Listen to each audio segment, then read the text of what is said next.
Une fois qu'on a fait ce travail-là, ce qui est le travail le plus important, hein, pour l'instant, je vais me contenter de faire les voiles. L'étape suivante, c'est de faire l'habillage et avant l'habillage, c'est de mettre en place les banches et de faire un carnet journalier.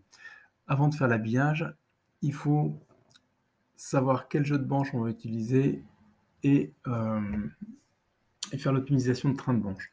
Donc, comment raisonner? Bah, si on a 9 jours, on va regarder les plus grands morceaux. Par exemple, là, ici, on va d'abord positionner les angles, J1, J3, je ne sais pas où ils sont, J2, voilà. On positionne nos angles, on positionne les prémurs, donc toutes les contraintes.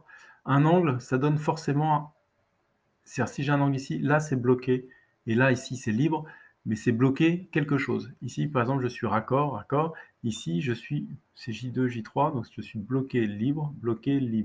Voilà. À chaque fois que j'ai un angle, donc là j'ai deux angles, hein, j'ai un ici, j'ai bloqué, libre. C'est forcément comme ça.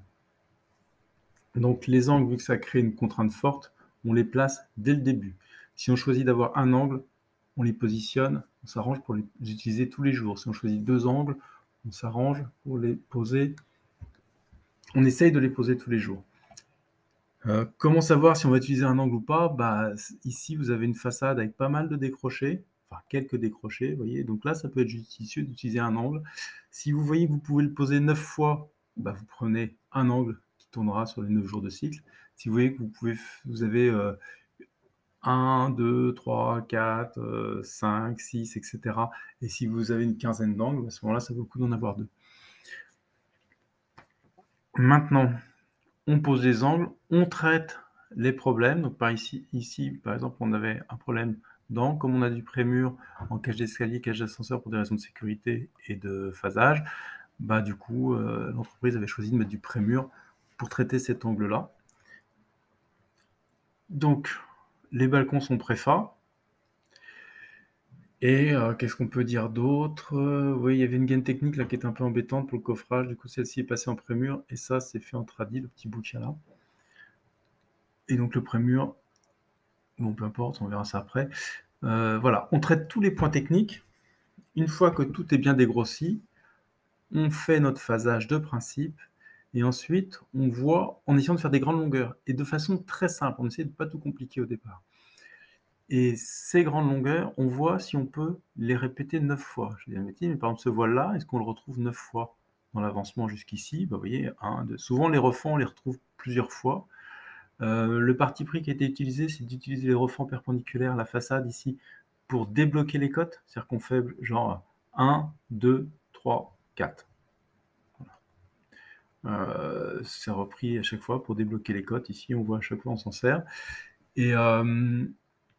Et sinon, du coup, maintenant, il va falloir raisonner au niveau des trains de banche. Alors, ce que j'ai fait, c'est dans Gérer, vous avez ici les paramètres du projet. Dans les paramètres du projet, non, pardon, c'est pas celui-ci, je me suis trompé, paramètres globaux. Dans les paramètres globaux, vous avez, bon, peu importe, il y a pas mal de choses, vous avez le temps de cycle ici qu'on peut renseigner, et vous avez les longueurs de train de banche. Donc, par exemple, un train d'angle, ça fait 114 plus 18 sur 2, 123 cm. Le train A, je le fixe à 4,80. Deux banches de 2,40. Le train B, deux banches de 2,40. Le train C, etc. Et je me fais un catalogue de trains de banche en fonction de comment on va pouvoir travailler. De quoi dépend mon plus grand train de banche? Ça dépend des capacités portantes de la grue. Là, c'est des banches à compas, donc il faut que je regarde avec le gars qui fait l'installation de chantier, voir si il part sur une grue moyenne, importante, pour savoir si je vais pouvoir travailler des plus ou moins grands trains de banche. Et puis savoir aussi si c'est des banches à compas ou des banches à stabilisation arrière. Comme on est dans les étages en superstructure, on partira plutôt sur des banches à compas.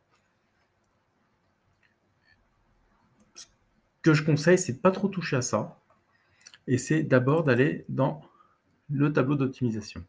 Alors ce tableau d'optimisation, quand on le... Mince, pardon, hop, je vais enlever par exemple le train A, je vais les enlever ici.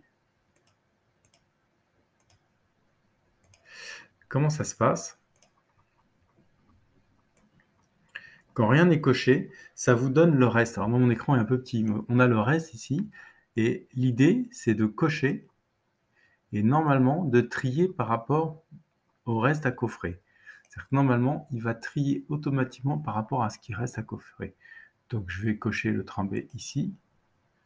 Ensuite, je vais cocher, vous voyez, il me reste 5,40, je peux cocher le train de 4,20 m, etc. Et là, je peux cocher le train de 3,60. Et là, vous voyez ce qui s'est passé? C'est quand je coche le train de 4,20 m, hop, mon train, comme il trie par rapport au plus grand reste, il est passé en dessous. Je vous remontre. Là, mon reste était moins 5,41. Quand je vais retirer 4,20, il va me rester 1,21. Et donc, ça va passer comme le voile pour lequel il reste le moins coffré. Ce qui fait qu'en fait, avec un peu d'habitude, on se rend compte qu'on ne va pas travailler de façon horizontale. Je vais prendre mon train A et je vais l'affecter tous les jours. Ici, donc bon, là c'est déjà trié, hein, mais je vais cliquer ici, ici, ici, ici, ici, en réfléchissant un peu bien sûr. Et ensuite, ça se retrie par rapport au reste à coffrer. Et donc, je vais regarder si dans le reste à coffrer, il me reste des longueurs, c'est-à-dire toutes les premières cases comportent des longueurs plus grandes à 4,80 m. Si c'est le cas, eh bien, je coche, je coche, je coche, je coche, etc. Et dès que je n'ai plus suffisamment de cases de 4,80, supérieur à 4,80, ça veut dire que mon train est trop grand. Du coup, je vais passer à un train plus petit. Éventuellement, je vais dans Gérer, paramètres de global, et si mon train C ne correspond pas, je vais changer sa longueur ici. Quand je change la longueur, ça va changer automatiquement ici. Et je continue à cocher, etc. Ce qui fait qu'après, il n'y aura plus que des petits problèmes d'ajustement à la marge avec des branches qu'on va mal utiliser. Voilà. Lorsqu'on fait ça, après, quand on va dans le cycle journalier, on se rend compte que, par exemple, si je vais sur le jour 6, eh bien, j'aurai pour mes voiles, donc, par exemple, si je supprime ça, mes trains là, je saurai en cliquant dessus que j'ai affecté le train A, le train G. Tout ce qui me restera à faire, c'est créer ma famille train. Alors, ils sont où? Ici, dans famille, je vais mettre voilà, train A.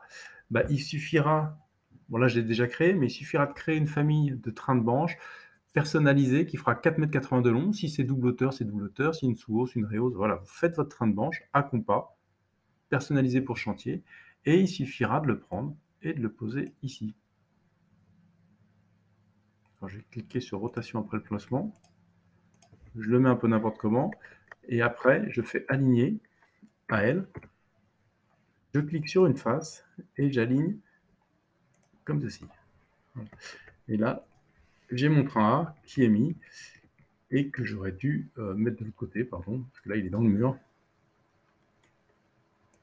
Par défaut, les trains de branche sont ouverts, ce qui permet justement de voir les problèmes d'encombrement de branche avec notre compas. On a 1,20 m ouvert là, ici. Et on va pouvoir regarder les tiges, positionner correctement notre train de branche, sachant que ici, du coup, je répète, pour ce voile-là, j'ai posé le train de branche A, il me reste à poser le train de branche G. Toujours pareil, je tourne en même temps, je le mets comme ça, et après j'aligne.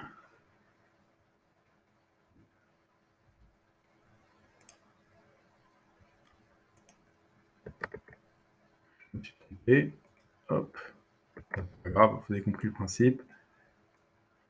Voilà, on aligne, décidément, je vais le faire quand même, hop, et puis ensuite j'aligne ça avec celui-ci.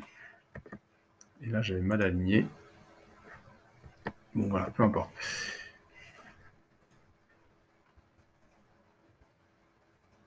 Voilà. Et on place notre train de branche. Si j'avais mis des petits verrous, je vous montre. Si je fais AL et que j'aligne avec l'autre ici, si je verrouille, quand je déplace un train de branche, ils bougent tous les deux ensemble, ce qui fait que je peux les positionner de manière à ce que mes tiges soient bien positionnées par rapport au mannequin. Et dernière chose, en affichant, alors là je vais décocher le phasage.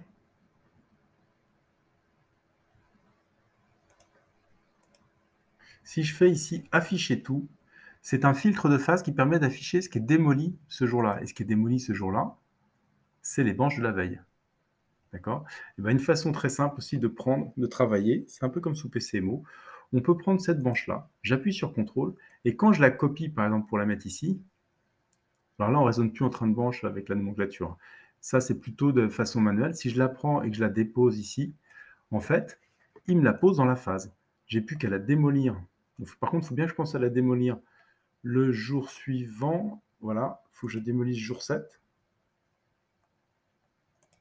Je la pose jour 6, je démolis jour 7. Et on voit que du coup, ça permet de poser, voilà, de poser directement mes branches et d'appuyer directement mon plan. Tous ces plans se font automatiquement en noir et en jaune, parce que c'est le plan de synthèse qui dicte ça.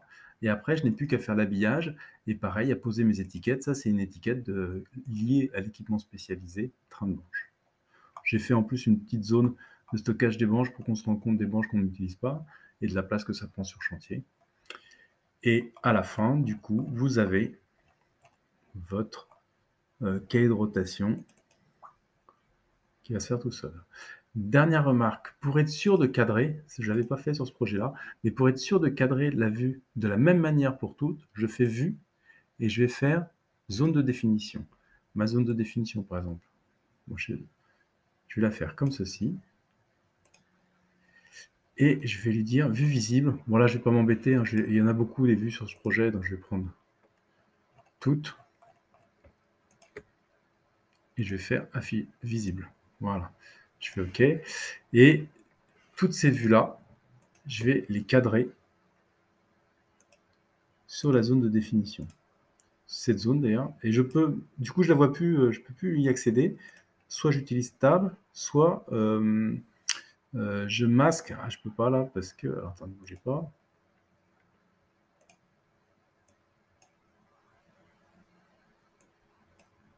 Voilà. Soit je masque ma zone. Et donc ici, je peux attraper ma zone de définition que je pourrais appeler par exemple superstructure. Voilà. L'avantage de faire comme ça, c'est qu'après, quand je vais sur ma feuille, elles sont toutes cadrées pareil. D'accord. Toutes ces zones-là sont cadrées de la même façon. Je ne l'ai pas bien attrapé. Pardon. Ouais, c'est ça. Oui, si, c'est celui-là. Toutes celles-ci seront cadrées exactement de la même façon, J1, J2, J3. Et si je les place sur le repère bleu, donc là, le repère, c'est dans Vue, créer. Alors, attendez. Vue, je ne sais plus comment.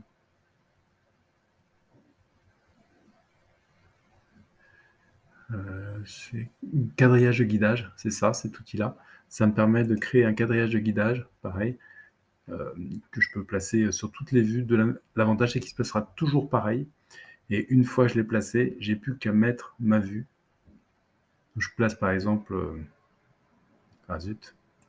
cette vue-là. Ben, je vais mettre l'angle ici sur mon quadrillage de guidage et j'aurai toujours la même façon de présenter les choses.